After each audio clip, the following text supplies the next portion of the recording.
Hello, we are so back.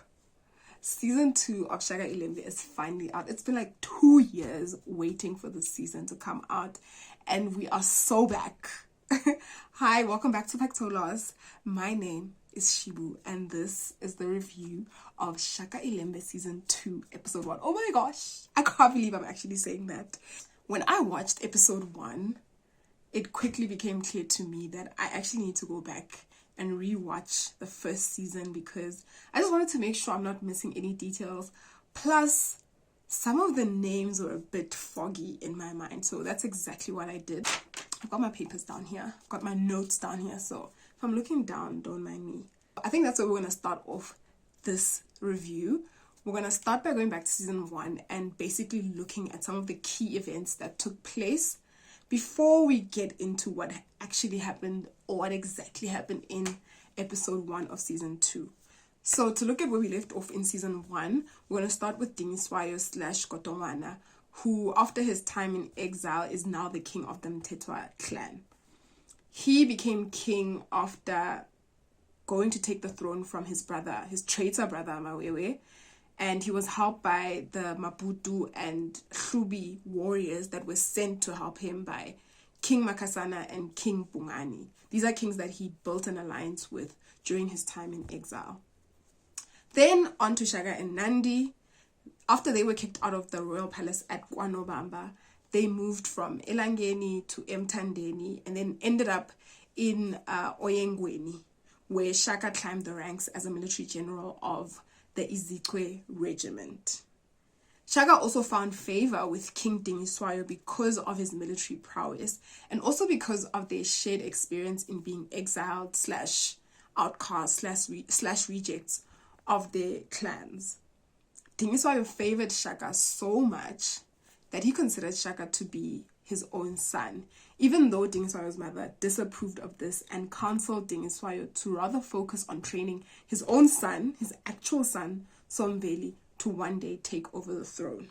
Dingiswayo was also in support of Shaka one day taking the throne, and he intended to help him do that when the time was right. And I think this is because of Dingiswayo's vision to basically unite all of the Nguni tribes. Something that Shaka also wants to do, but they have very opposing views about how to do it. King Dingiswayo thinks that it should be done by forming alliances with these other tribes, whereas Shaka thinks it should be done through subjugation. So that's the relationship between Shaka and King Dingiswayo. And this relationship is something that Somveli, the son of Dingiswayo, actually despised and was jealous of because he often felt like he was being cast aside and that Shaka was being favored over himself. And then towards the end of season 1, King Sinangakona dies, and then his son Skujana is then placed as king to the Zulu clan. And Skujana is advised by Prince Mutli that he needs to go and kill Shaka to strengthen his claim to the throne and stop Shaka from challenging his position as king. While this is happening, Shaka is also preparing to go to Kwanobamba to forcefully take the throne and claim his position as king. And in doing that, he ends up killing Skujana, and he also kills Prince Mutli because he refuses to support Shaka. So the season ends with Shaka and Nande about to enter and occupy Kwanobamba and take their positions as king and queen mother. They are accompanied by Ungomane, who is King Dingiswayo's advisor / overall military general, and they're also accompanied by Shaka's Izikwe regiment.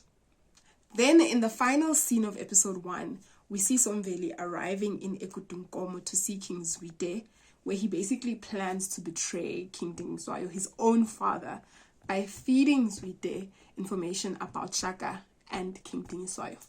That's how season 1 ends.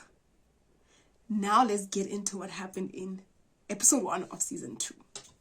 Alright, so season 2 begins with Mkobozi and Ngoboga of Shaka's Izikwe regiment going to kill Shaka's half-brother Baguza in what seems to be like a hunt for all of Sinzangakona's heirs to basically stop them from challenging the throne, the Zulu throne.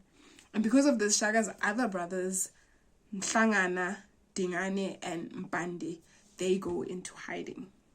So Shaka's hunt for Senzangakhwena's remaining heirs is met with heavy disapproval from the Council of Elders of the Zulu people, because they view Shaka's actions to be reckless and endangering to the Zulu people's lives. And rightfully so, because the grandfather of Baguza, Pungashe, moves to start a war with the Zulu people and kill Shaka to avenge the murder of his grandson. Overall, Shaka's return to KwaNoBamba only spells trouble for the Zulu people, because those that were in support of Skujana as king are now afraid for their lives, and some, like Queen Bibi, are resistant to this power shift. And I think it's because there's a slight underbelly of revenge from Queen Nande and Shaka, who basically want to take everybody that ever wronged them or ever failed to support them and make them pay for it.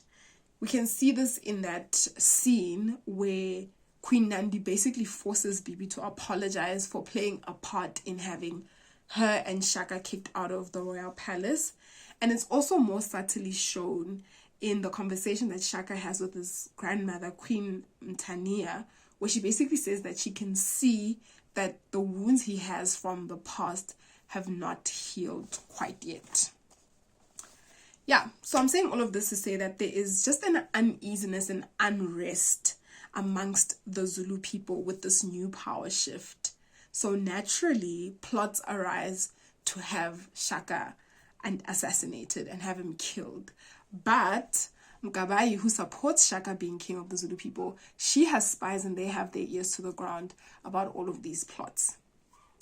Now we can move on to my favorite clan, the guys that bring the drama all the time, the Ndwandwe clan. These guys have been prospering since their drought ended, and now they're moving to basically go and conquer other tribes and other nations. We are introduced to some of Zide's sons on their victorious return from conquering the Matonga clan. So yeah, nothing in Ekutunkomo has changed. Queen Tombazi is still a hyena wrangling witch, and it seems like she's recruiting her daughter as well. I mean, what was that scene with the brain? That was insane. The Nande people are also still violent, gruesome warmongers. And now that they have Somveli on their side, they are starting to make plans to infiltrate and overpower the Mtetwa clan by sending Somveli back home as a spy. Finally, the episode closes off with Pungashe making his first act of war against the Zulu people with that massacre. I don't know if there's another word for it. It was basically a massacre. So yeah, it seems like the road to the throne for Shaka will not be an easy one, and episode 1 of season 2 begins to sort of lay the foundations of that. So the writers are following a similar pace as what they did in season 1, in that they are slowly laying the foundation and building the story up. They're not in a rush to get you to the main events, which I really like. They're slowly laying out the pieces before they put the puzzle together. I think, yeah, it's always a great thing when writers take their time to tell the story, because it makes so much more of an impact when the main events finally unfold. So, yeah, this was a good first episode. I mean, there's a lot that's happening, but it's a lot of sort of story building, giving you pieces of the puzzle before, nothing major happened, but you're sort of seeing stuff brewing in the background. And it's like great to anticipate. It puts you in anticipation of what's going to happen next. There's not much to take away from the first episode in terms of like the events that take place, but there's a lot of foundational building of the story, and I think it's going to be very pivotal and instrumental in everything that unfolds later on in the season. Very juicy. I'm loving it so far. There's also something I noticed. I mean, I know the story of Shaka I haven't read up about it or anything like that, but from what I've heard, Shaka was, became sort of like a mad king towards the end, and he did all sorts of crazy things against his own people, right? And then we're also seeing Somveli as well, turning against his clan, turning against his family, and going to the Ndwandwe people and helping them by basically betraying his family. So I think we're going to see sort of like a contrast / comparison between Shaka and Somveli under this theme of, like, that saying that the child that doesn't receive love from his village or from his family will end up burning the village to feel its warmth. So I think there's going to be elements of that. I'm subtly picking it up that we're going to see some comparisons / contrast between Shaka and Somveli. There's also another element that I've noticed, one of like Game of Thrones, if you've ever watched that series.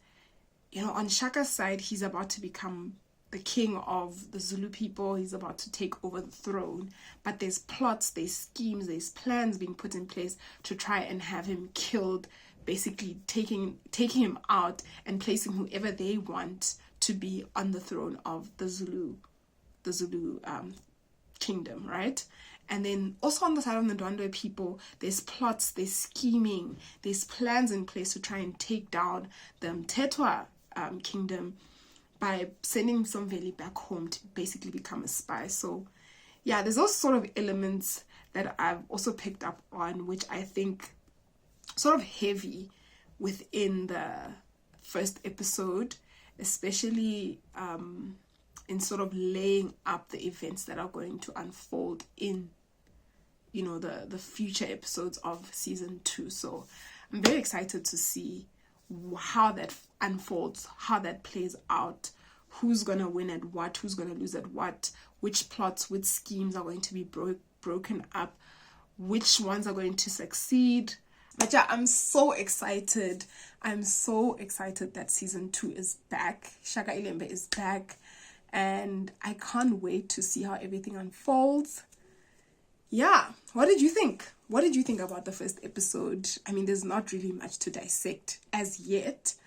But what did you think about the first episode? What were your thoughts? There's a lot of new faces. I think we'll cover that as the season progresses. There's quite a few new faces, but we'll see what their role is, how pivotal they are to the story. And yeah, we'll get into all the nitty-gritties as the story unfolds, man. I'm so excited because I know, well, just judging from episode 1, we're in for a treat. This is going to be,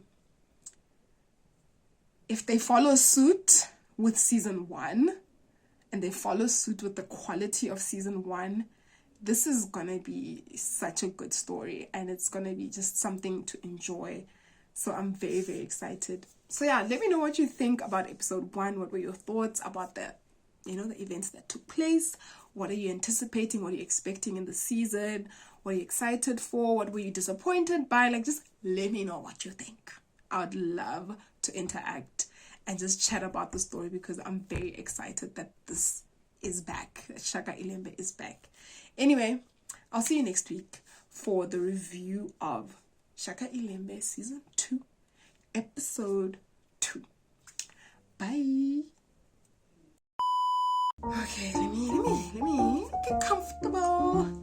Let's do this. It's been a minute, but like, let's do this. You get what I'm saying? No man, girl, just relax, baby girl. It ain't that deep. This is not as easy as I remember. It's not as easy as I remember. Okay, so Shaka found. I'm going on. Shaka. Sorry. Let's be serious. How could you? How dare you, girl? Yeah, I aren't.